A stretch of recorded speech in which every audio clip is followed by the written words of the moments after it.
Luigi Mangione's state murder trial begins next month, and his defense team wants it to be broadcast live. His lawyers are pushing to make his trial more accessible to the media and the public.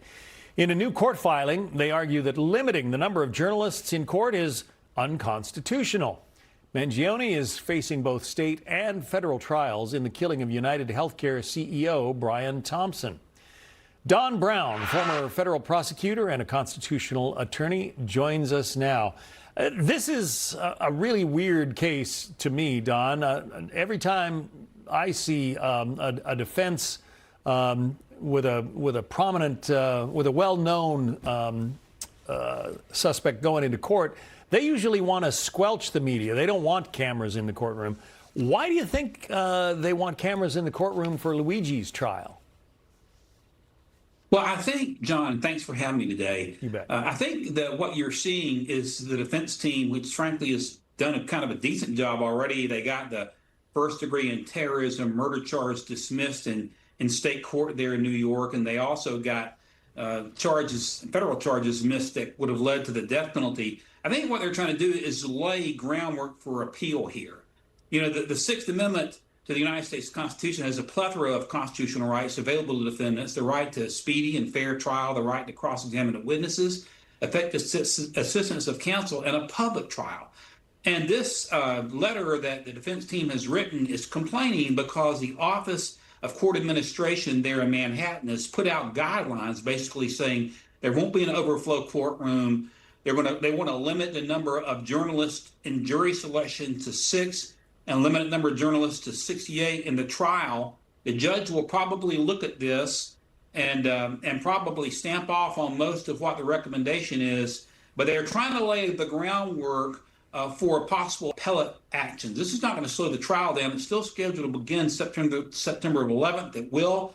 Judge Caro, who is overseeing this case, was appointed by Rudy Giuliani back in '98 and is generally considered to be a pro-prosecution judge, but he has ruled for the defense a couple of times here. It'll be interesting to see what happens with this. I want to put up on screen some of those constitutional questions that Mangione's lawyers are objecting to here. They say the court is partially closing his trial by declining to use an available overflow courtroom.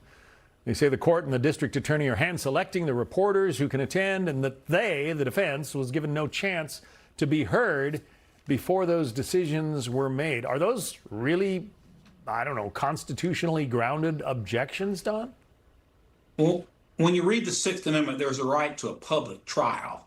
And, you know, the same courthouse that this trial is going to take place is where President Trump was prosecuted by Alvin Bragg. They did use an overflow courtroom there. But the Sixth Amendment doesn't guarantee the right to have 1,000 people in the courtroom or a certain number of journalists. This is going to be a public trial. There is some Supreme Court case law indicating that the courts must do everything they can to make the trial available to the public, but there's no absolute guarantee. New York law, as I understand it, has some restrictions on the ability to broadcast, cross-examination, things of this nature in certain cases. But I think it is, again, an attempt to lay the groundwork for an appeal after a conviction. It's not going to slow things down. They don't have a strong case on the Sixth Amendment merits. They do have a little stronger case by arguing they were not given any input by the Office of Court Administration. I imagine the judge will have a hearing and give them input and then close the door on their arguments. Yeah, I mean, I just have trouble believing that failing to open an extra courtroom for overflow people who want to watch it on a video feed, how is that somehow impacting this defendant's constitutional rights? You won't find anything in the Sixth Amendment about an overflow courtroom or broadcasting. It's simply a right. The defendant has a right for the trial to be open to the public and tried by a jury of his peers. It will be open to the public. And to a large degree, this is much ado about nothing. They're just trying to build an appellate record, in my opinion, so that if there is a conviction, and you never know in Manhattan what's going to happen, but that there is a conviction, they're looking for everything they can to try to chip away to make arguments on appeal in the event that happens, that once this case is over. That's my read on what we're seeing today. Yeah, here's a list of some of the defense demands, if you will. Maybe you call them requests. They want the list of the 6 journalists who were specifically selected to cover the jury selection. They want the list of the 68 journalists granted general access to the proceedings, an explanation of the criteria and process used to select those journalists. They want to know what efforts to secure overflow courtroom have been made and the results of those efforts.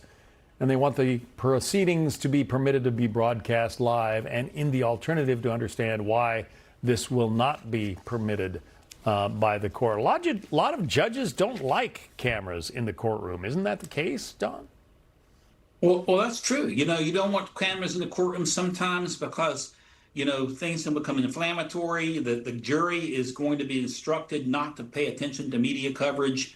And some of the times, keeping the cameras out of the courtroom is to protect the witnesses, the defendant's right to a fair trial. But, all those factors that you just read, John, are 1,000% irrelevant to the question of whether Mr. Mangione shot Mr. Thompson in the back. And we've all seen that videotape. He's very fortunate he's not facing a capital charge, but those are not relevant. Those demands are not relevant to the case itself. They're not really relevant to whether he gets a fair trial. They're trying to make the argument that the court somehow wants to hand select journalists to try and drive the public narrative.